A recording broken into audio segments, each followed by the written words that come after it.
Por que a Red Bull tem duas equipes de Fórmula 1? A empresa de energéticos tem grande sucesso no seu ramo de bebidas e isso é fato, todos conhecemos a Red Bull. Só que o que ela tem a ver com carros de Fórmula 1? Parafraseando o grande filósofo, se a Fórmula 1 é uma categoria de carros de corrida, por que uma empresa de energéticos iria se interessar em investir por lá? Até porque a Red Bull não vai vender carro.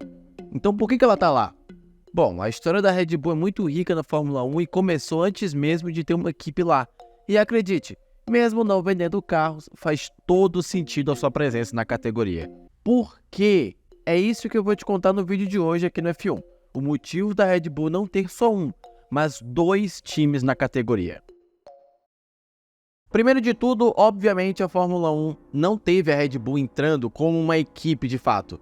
A empresa, como todas as outras, começou na categoria mesmo como uma mera patrocinadora comum, daquelas que patrocinavam qualquer time e que tinham lá seus propósitos aqui e ali, mas sem nenhum ingrediente de ambição além disso, pelo menos até aquele momento. A empresa iniciou seus trabalhos na Fórmula 1 patrocinando o austríaco Gerhard Berger, que seria até mesmo parceiro da marca numa das equipes no futuro. A parceria começou em 89, mas a Red Bull queria mais. Em 95, iniciou uma parceria com a Sauber, que também está no grid até hoje. Por muito tempo, a empresa austríaca estampou os carros suíços e até protagonizou um dos momentos mais curiosos para quem gosta de carros e boas histórias.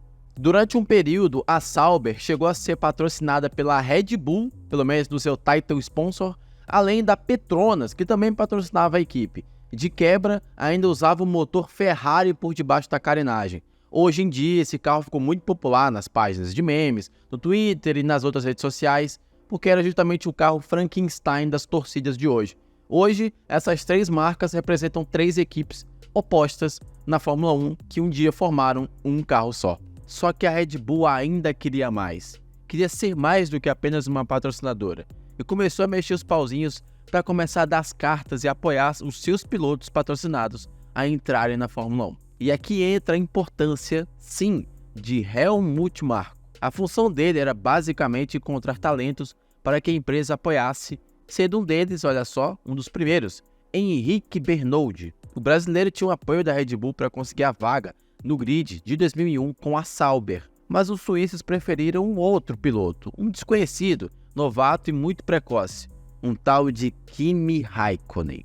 Bernoldi então ficou sem a vaga na Sauber, mas terminou correndo pela Arrows por causa disso. Mas o apoio da Red Bull ainda seguia bem visível perto dele. Daí em diante, a Red Bull começou a pensar que não teria sua autonomia plena para escolher os pilotos que iriam correr na Fórmula 1 dependendo só dela e resolveu partir para o tudo ou nada. Se eu não posso mandar numa equipe, eu vou lá e compro uma. Gostei dessa frase, essa frase é impactante, né? Foi assim que o dono da Red Bull pensou. E em 2004, a oportunidade perfeita veio. A Jaguar estava em crise e se vendeu por $1 para Dietrich Mateschitz, um dos donos da Red Bull na época. O valor era baixo porque os touros teriam que assumir as dívidas milionárias da equipe. O austríaco pagaria esse valor simbólico apenas para assumir todas as dívidas que a Ford Jaguar tinha adquirido até aquele momento. E aí em diante, a era Red Bull começou. Claro que o início foi complicado. A equipe chegou ainda com o estigma de fanfarrões, as pessoas não levavam muito a sério, muito porque a bebida era muito conhecida das festas dos jovens da época, então imaginavam que seria apenas uma aventura da empresa, o que no futuro se provou o contrário. Pouco a pouco o time foi evoluindo, um pódio aqui e ali, depois adquiriu a Minardi, que virou Toro Rosso um tempo depois, e agora eles tinham não só uma, como duas equipes. E o porquê disso, eu vou te contar agora. Os anos foram passando, a primeira vitória veio com o Vettel em Monza e a equipe foi melhorando, contratando profissionais ótimos como Adrian Newey, e eis que chegou em 2009 quando enfim conseguiu vencer a sua primeira corrida com a equipe principal, já que em 2008 venceu com Vettel pela Toro Rosso. A partir de 2010 ela começou a enfileirar títulos com Sebastian Vettel, um dos pilotos visados e criados por Helmut Marko desde a base, e assim só sucesso. Na prática, a Red Bull foi campeã com um piloto que saiu da barriga dela, como foi o caso de Sebastian Vettel. Foi praticamente tudo desenvolvido dentro da Red Bull, então foi um trabalho de sucesso.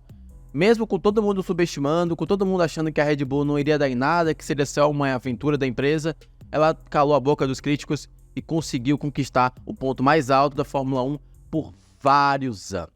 E depois de Vettel veio pilotos como Ricardo, Verstappen e só. Vamos parar por aí. Tá, mas por que ela resolveu entrar na Fórmula 1 então? Eu poderia te enrolar bastante aqui, poderia criar um monte de argumento para te manter mais tempo, mas eu não vou fazer isso. Vou direto ao ponto. Estima-se que a Red Bull investiu cerca de 2,3 bi na equipe, principalmente em infraestrutura. Só que ao colocar os carros na pista, ela economiza em marketing. E esse dinheiro está sendo muito bem investido, eu explico. Em 2018, por exemplo, a Red Bull aplicou mais de 220 milhões de euros ou dólares nas suas duas equipes. Na prática, ela estaria investindo isso na exposição que isso geraria, de marketing da empresa, já que quanto mais carros dela aparecessem nas telas das pessoas, mais o produto dela seria visto. A Forbes, inclusive, fez um estudo sobre isso. Terminou descobrindo que a empresa gastaria o dobro dessa grana se investisse só em propaganda, a fim de obter a mesma exposição. Ou seja, a Red Bull investiu metade do valor para ter a exata mesma proporção de divulgação que teria apenas investindo, por exemplo, em propaganda. Se a Red Bull só patrocinasse uma corrida ou patrocinasse um monte de coisa, ela iria gastar exatamente o dobro do que ela gasta com as equipes atualmente. É bizarro pensar isso, mas ter uma equipe de Fórmula 1 é mais barato do que patrocinar alguma coisa. Bizarro, né? E de quebra, ela ainda desenvolve tecnologia, ganha corrida, ganha título e faz uma parede cheia de troféus. É muito lucrativo apostar numa equipe de Fórmula 1, pelo visto. Não só de dinheiro. E melhora, porque se o time não dava lucro, talvez agora passe a dar. Porque a Red Bull tem investido em tecnologia também. Está produzindo seu próprio motor, em parceria com a Ford, e já cogita desenvolver um carro no futuro, o RB17. É o projeto da equipe para cumprir essa missão. Inclusive, vale até lembrar que em parceria com a Aston Martin, eles fizeram a Valkyria, um belíssimo carro, diga-se de passagem. Depois de ter a Red Bull, ela comprou um time, a Minardi, que virou Toro Rosso. E a missão desse time era muito específica: desenvolver talentos, pilotos jovens, para que eles pudessem ter maturidade o suficiente para suprir as necessidades da equipe principal, que seria a Red Bull. Como uma equipe propositalmente feita para ser intermediária, justamente para criar talentos num carro não muito bom, para mostrar que eles são capazes de assumir a bronca de uma equipe maior, com mais responsabilidade. Só que agora que o time mudou de nome para Visa Cash App, eu nem sei mais se vamos continuar com a mesma filosofia. Inicialmente o propósito da Toro Rosso era de aumentar a visibilidade da marca também, mas agora, com a valorização da Fórmula 1 no mercado, a permanência do time serve agora para agregar valor ao grupo Red Bull em si. Caso ela venda no futuro, a valorização atual deverá render uma boa grana para a empresa, além de já ter cumprido seu papel de revelar e desenvolver talentos, além de expor a marca para o maior número de pessoas possível. Ou seja, as duas equipes sempre serviram como marketing da firma. Porém, com o passar do tempo, esses dois personagens viraram grandes histórias da Fórmula 1 e que servem não só para propagar o nome de uma marca, como também fazer história na Fórmula 1. Além de, claro, encher o bolso da empresa, que ela não é boba nem nada. Ela usou as duas equipes para ter 2 vezes mais exposição dentro da categoria, gastando apenas metade do que seria esperado. No fim, a Red Bull usou a Fórmula 1 como uma plataforma de marketing perfeita. Além de investir em propaganda com seus próprios carros, investiu na equipe, que rendeu vários títulos e troféus, além de muita relevância no meio do esporte. Tá valendo muito a pena, tanto é que estão aí até hoje. E é isso, me conta aqui embaixo o que você acha da Red Bull investindo na Fórmula 1. Se você chegou até o final e gostou do vídeo, clica no like e se inscreve para ver mais vídeos meus aqui falando da nossa querida categoria e outras histórias. E eu te vejo no próximo. Até lá!